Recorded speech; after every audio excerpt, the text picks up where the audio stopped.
Assalamualaikum warahmatullahi wabarakatuh. Halo teman-teman, selamat siang atau selamat sore dimanapun teman-teman berada. Hari ini kita akan live seputar KIP kuliah dan kita akan juga Q&A. Silahkan komen di bawah kalau ada yang mau ditanyakan. Namun sebelumnya aku mau jelasin dulu nih gimana sih tahapan pendaftaran dari KIP kuliah itu. Oke, bentar ya. Oke, nah untuk pendaftaran KIP kuliah itu yang pertama aku jelasin tahapannya dulu secara ringkas, yaitu kita dapat melakukan pendaftaran di laman pendaftaran KIP kuliah, yaitu kipkuliah.kemendikbud.go.id, atau kalian bisa melalui KIP kuliah mobile apps. Yang kedua, pada saat pendaftaran kita memasukkan NIK, NISN, NPSN, dan alamat email yang valid dan aktif. Yang ketiga, sistem KIP kuliah selanjutnya akan melakukan validasi NIK, NISN, NPSN, serta kelayakan mendapatkan KIP kuliah. Terus yang keempat, apabila proses validasi berhasil, sistem KIP kuliah selanjutnya akan mengirimkan nomor pendaftaran dan kode akses pada alamat email yang kalian tempati daftar. Yang kelima, siswa menyelesaikan proses pendaftaran KIP kuliah dan memilih jalur seleksi yang akan diikuti. Yang keenam, kalian harus menyelesaikan proses pendaftaran tersebut di portal atau sistem informasi seleksi nasional masuk perguruan tinggi sesuai dengan jalur seleksi yang kalian pilih. Adapun proses sinkronisasi dengan sistem tersebut akan dilakukan dengan sistem skema host to host. Terus selanjutnya, bagi kalian yang penerima KIP kuliah calon yang dinyatakan telah lolos, itu akan diseleksi lagi di perguruan tinggi. Nah, dari perguruan tinggi tersebut akan melakukan validasi apabila kalian lolos dan nama kalian kan sebelumnya di data ya sebagai penerima KIP kuliah di perguruan tinggi tersebut. Oke, untuk kalian yang nanyain lagi pertanyaan yang berulang, aku simpan kok live-nya. Oke, teman-teman, aku mau jawab pertanyaan dulu nih. Banyak banget. Sebenarnya sih teman-teman itu enggak susah-susah amat, tapi tergantung teman-teman baca panduannya gimana, karena pertanyaannya itu yang berulang-ulang, Kak gimana sih caranya ini. Nah, teman-teman biasakan membaca dulu, lalu teman-teman kalau nggak paham baru bertanya, karena itu udah jelas tertera caranya seperti ini, namun teman-teman mungkin kurang pahami ya isinya. Jadi terkadang kalau bingung, perasaan udah dijelasin kayak gini, namun kurang paham kali ya dari teman-teman. Terus ini ada pertanyaan dari ini, Kak kalau udah semester 2 baru bikin KIP kuliah bisa nggak? Kalau kalian mahasiswa ongoing, mahasiswa aktif yang ingin melakukan atau mendaftar KIP kuliah, itu bisa, tapi itu kembali ke perguruan tinggi masing-masing kalian. Apakah perguruan tinggi tersebut menyediakan kuota KIP kuliah ongoing, seperti itu. Kuota KIP kuliah ongoing itu berarti kalian mahasiswa aktif yang kuliah dan terdata namanya secara aktif di kampus tersebut.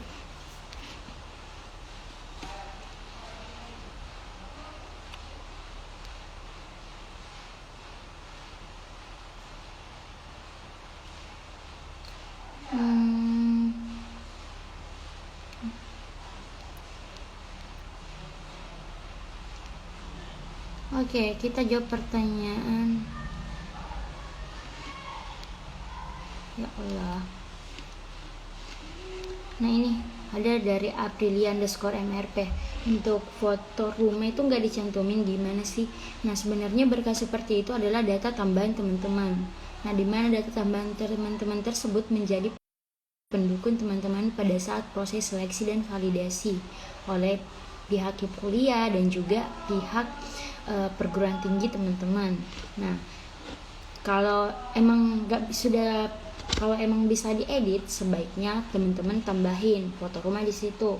Namun kalau udah terlanjur ya nggak apa-apa, tapi sebaiknya diisi semua. Contohnya nih, ada sertifikat tambahan, data pendukung ekonomi tambahan. Nah, teman-teman sebaiknya tetap cantumin ya, biar itu menjadi penilaian tersendiri juga. Kan kalau lengkap datanya enak dilihatnya sama tim seleksi. Seperti itu. Kok komennya pada gini ya?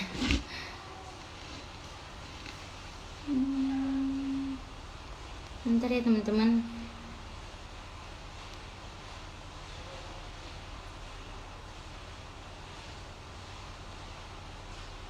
Nah, Kak, ini dari Mustafa. Kak, aku 2021 kemarin hidupnya belum cair. Kalau kayak gitu gimana ya? Oh, belum cair ya. Padahal sih seharusnya untuk KIP kuliah di semester tahun kemarin itu udah cair ya sebenarnya. Kalau emang belum cair, coba tanyakan ke pihak kampusnya, karena itu sih tergantung dari daerah teman-teman, mana yang duluan cair, yang mana enggak gitu. Ini dari Cutie Little Boba. Kak, gimana cara isi konfirmasi seleksi pilihan? Nah, di situ kan ada seleksi perguruan tinggi.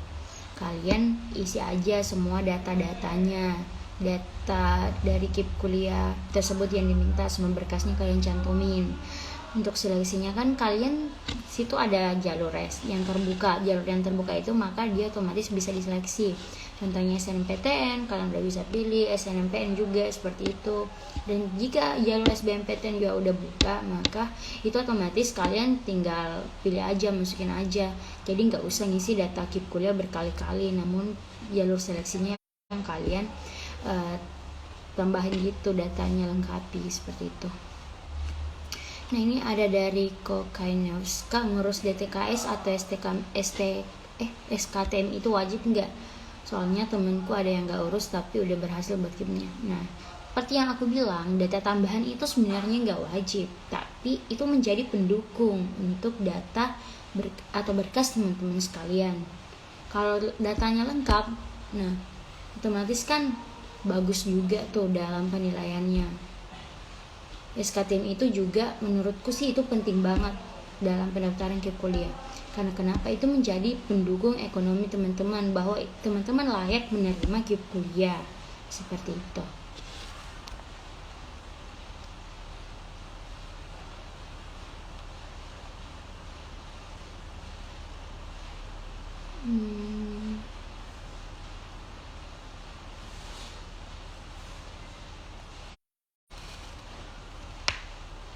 Nah, ini pertanyaan dari Lesiastikama. Kak, misalnya sudah daftar akun KIP kuliah dan akhirnya ambil diiyain atau akun KIP kuliah yang sudah saya buat bermasalah atau tidak ya Kak?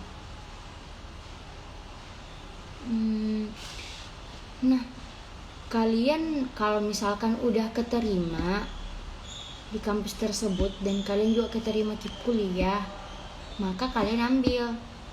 Namun kalau nggak keterima KIP kuliah ya kalian bisa pindah ke perguruan tinggi lain dan daftar KIP kuliah, itu bisa. Karena kalau kalian udah keterima KIP kuliah di kampus yang satu terus kalian mau pindah di kampus yang lain, itu otomatis udah nggak bisa karena nama kalian akan otomatis di blacklist. Seperti itu.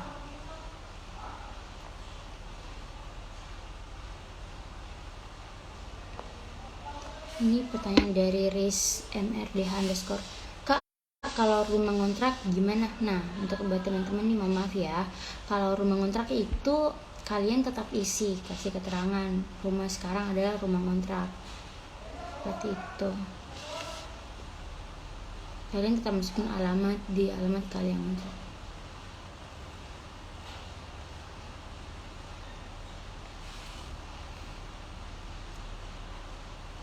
Ini @putri PFK. Bagian di dokumen biasanya diisi apa?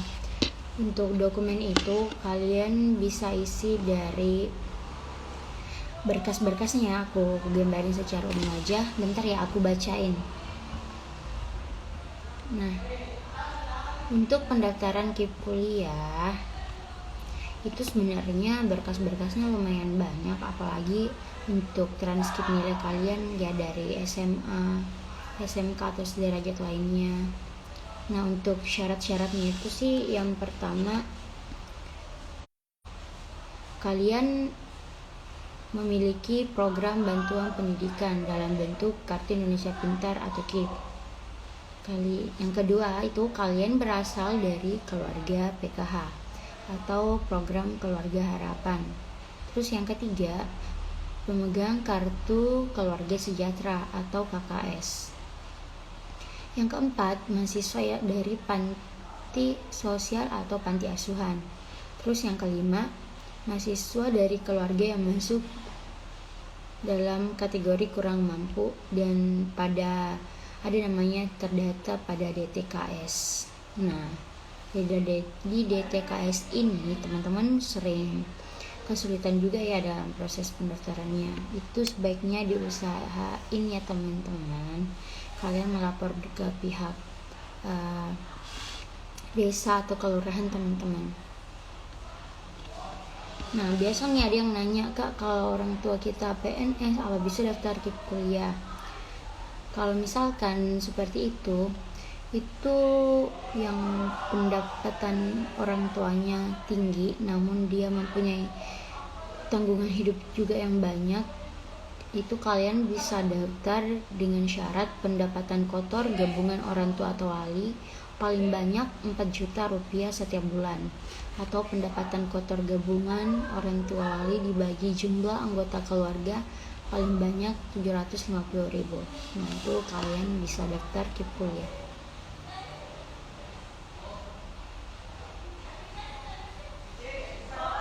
Nah, untuk jangka waktu pemberian KIP kuliah itu berapa lama sih, Kak? Nah, itu ada yang nanya gitu, yang apakah ada masa tenggangnya. Nah, kalian bakalan dibiayai sampai kalian benar-benar lolos kan.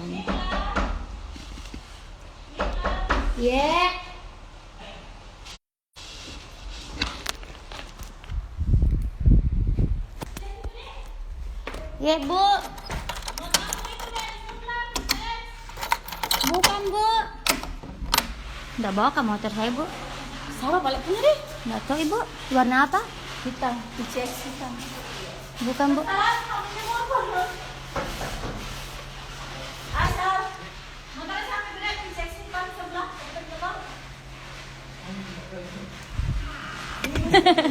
Bukan, Kak, Bu, yang di sebelah.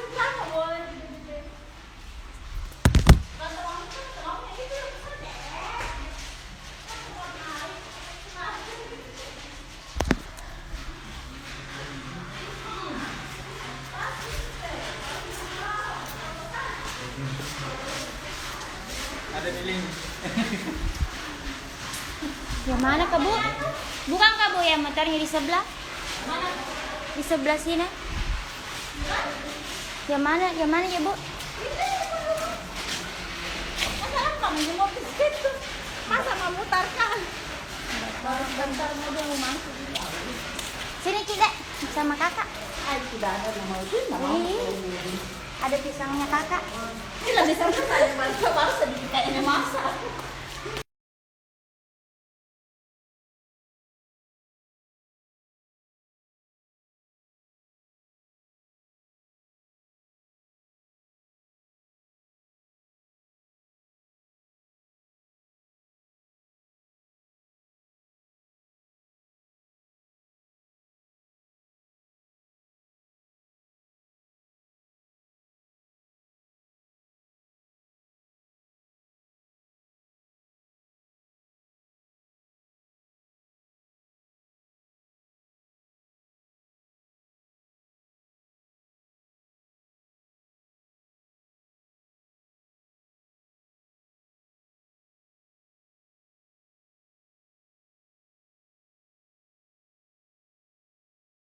itu untuk kalian S1 atau D4 itu 8 semester, kalian D3 itu 6 semester, dan D2 itu 4 semester.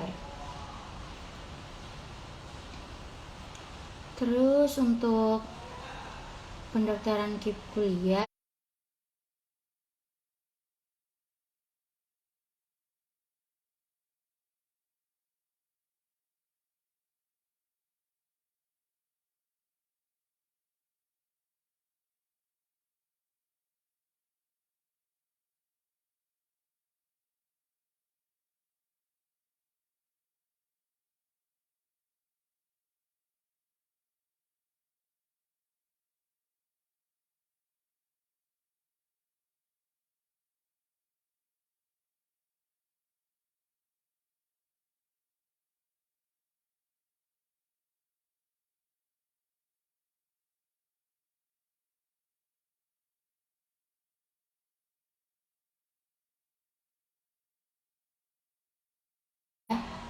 nah itu tadi yang aku sebutin, usahain NIK, NISN, dan NPSN kalian itu benar-benar aktif, gak salah. Sorry ya teman-teman, jaringan ya Allah di sini hujan deras, jadi jaringan gak mendukung.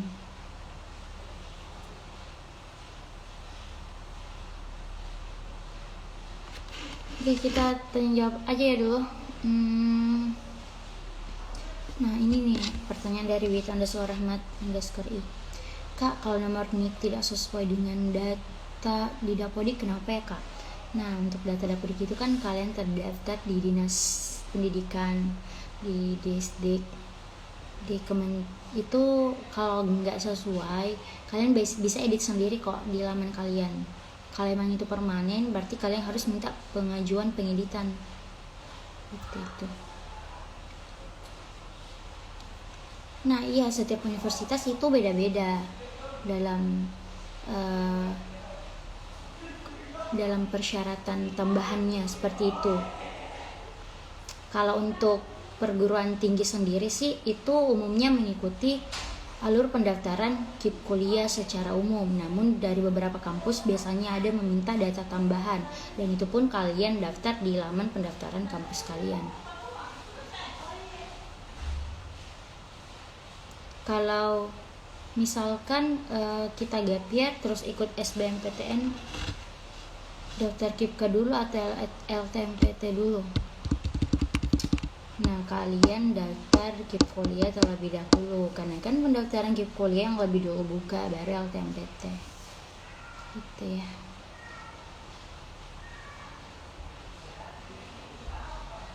Ya kalau NJOP-nya kosong itu nggak apa-apa kok, bisa.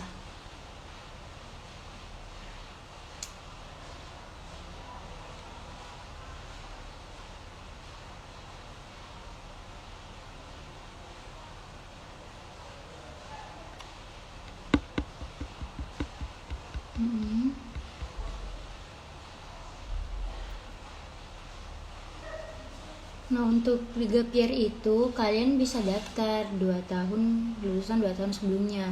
Misal kalian lulusan tahun ini mau daftar KIP kuliah, kalian bisa untuk lulusan yang tahun 2022, 2021, dan tahun 2020.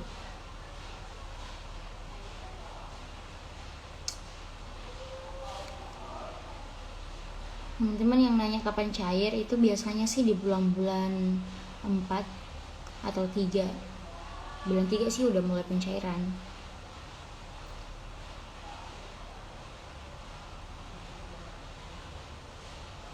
Nah ini juga nih yang menjadi pertanyaan, kalau punya KIP kuliah waktu SMA terus kalian mau pakai lagi di kuliah, itu sebenarnya datanya sudah ada, namun itu kan link pendaftarannya berbeda nih teman-teman. Jadi kalian tetap daftar KIP kuliah, namanya aja kan KIP kuliah, berarti khusus di KIP kuliah gitu.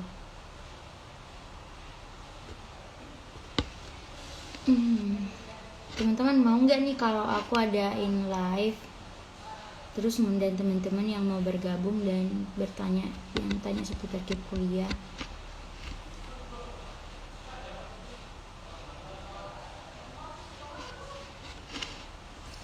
Bentar ya teman-teman. Nah ini ada pertanyaan dari mat_y1922. Kak mau tanya serius nih. Kita kan emang serius nih pembicaraannya. KIP ini gimana? Apakah semuanya itu uang kita dibagi lagi buat bayaran di kampus? Nah oke. Untuk sistem pendapatan KIP kuliah, kalian tetap mendapatkan biaya hidup sebesar 4.200.000 itu biaya hidup kalian.